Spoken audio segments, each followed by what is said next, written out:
এই বাচ্চু কোক দে। ওকে একটা ঢোক দেন, তারপর একটা সার্চ দেন। তুমুল আলোচিত কোকাকোলার বিজ্ঞাপন নিয়ে উত্তাল ঝড় বইছে সামাজিক যোগাযোগ মাধ্যমে। ফিলিস্তিন এবং ইসরায়েল ইস্যু নিয়ে কোমল পানীয় ব্র্যান্ড কোকাকোলা বয়কটের ডাক দিয়েছে সাধারণ জনগণ। কোকাকোলা ইসরায়েলের পণ্য নয়, এমনটি বলে সম্প্রতি একটি বিজ্ঞাপন তৈরি হয়েছে, যা দেখে শুরু হয়েছে নানা সমালোচনার ঝড়। কোকাকোলা বয়কটের পাশাপাশি অভিনয় শিল্পীদের বয়কটের হুমকি দিয়েছেন নেটিজনেরা। এই নিয়ে ফেসবুকে নিজের মতামত শেয়ার করলেন বিজ্ঞাপনটির মডেল অভিনেতা শরাফ আহমেদ। বিজ্ঞাপনটিতে দেখা যাচ্ছে একজন ক্লান্ত হয়ে দোকানে এসে দাঁড়ালে তাকে কোক দেব কিনা জিজ্ঞেস করছেন বিক্রেতা। তখন তিনি বলছেন, এই জিনিস এখন আর খাচ্ছি না, কারণ এটি তো ওখানকার, অর্থাৎ ইসরায়েল। তখন বিক্রেতা শুনতে চান এ কথা কে বলেছে। কোক বিক্রেতা তখন নানা রকম যুক্তি দিয়ে সবাইকে কোক কেনার জন্য প্রলুব্ধ করছেন, এমনটাই বিজ্ঞাপনের গল্প। বিজ্ঞাপনে আরও বলতে শোনা যায়, কোককে সবাই যে দেশের পণ্য মনে করছে, আসলে সেই দেশের পণ্য নয় কোকাকোলা। মানুষ সঠিক তথ্য না জেনেই কোকাকোলা বয়কটের ডাক দিয়েছে। 190টি দেশের মানুষ কোক খায়, এমনকি ফিলিস্তিনেও কোকাকোলার ফ্যাক্টরি রয়েছে। তাই বিভ্রান্ত না হয়ে গুগলের সার্চ দিয়ে নিশ্চিত হওয়া একেবারে কর্তব্য আপনাদের। বিজ্ঞাপনটির এমন গল্প দেখে খেপেছেন নেটিজেনেরা।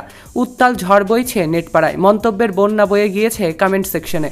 এতে মডেল হওয়া শিল্পীদের বিভিন্ন গ্রুপ থেকে শুরু করে নিজের ফেসবুক আইডিতে পোস্ট করে বয়কটের ডাক দিয়েছেন অনেকেই। বিজ্ঞাপনটিতে মডেল হিসেবে রয়েছেন অভিনেতা শরাফ আহমেদ জীবন, শিমুল শর্মা, আব্দুল আল সেন্টু সহ একাধিক তারকারা। অভিনেতা শরাফ আহমেদ জীবন তার ফেসবুকে লিখেছেন, আমি একজন নির্মাতা এবং অভিনেতা হিসেবে সবার কাছে পরিচিত। বিগত 2 দশক ধরে আমি নির্মাণ এবং অভিনয়ের সঙ্গে জড়িত রয়েছে। সম্প্রতি কোকাকোলা বাংলাদেশ আমার সাথে তাদের একটি বিজ্ঞাপন নির্মাণ এবং অভিনয় করার জন্য নিয়োগ করেছিল। আমি শুধুমাত্র তাদের দেয়া তথ্য এবং উপাত্তই কাজটিতে তুলে ধরেছি। তিনি আরও বলেন, বিজ্ঞাপনটি প্রচার হওয়ার পর থেকে আমি আপনাদের থেকে মিশ্র প্রতিক্রিয়া লক্ষ্য করছি এবং আপনাদের প্রতি সম্মান অসম্মান দুটিই লক্ষ্য করছি। আমি আপনাদের সম্মান দিয়ে জানাতে চাই, কাজটি শুধুই আমার পেশাগত জীবনের একটা অংশ মাত্র। জীবনের ভাষায়, ব্যক্তিগত জীবনে আমি সবসময় মানবাধিকার বিরোধী যে কোনো আগ্রাসনের বিপক্ষে দাঁড়িয়েছি এবং আপনাদের অনুভূতি এবং মতামতের প্রতি শ্রদ্ধাশীল থেকেছি। এখানে আমি কোথাও ইসরায়েলের পক্ষ নেইনি এবং আমি কখনোই ইসরায়েলের পক্ষে নয়।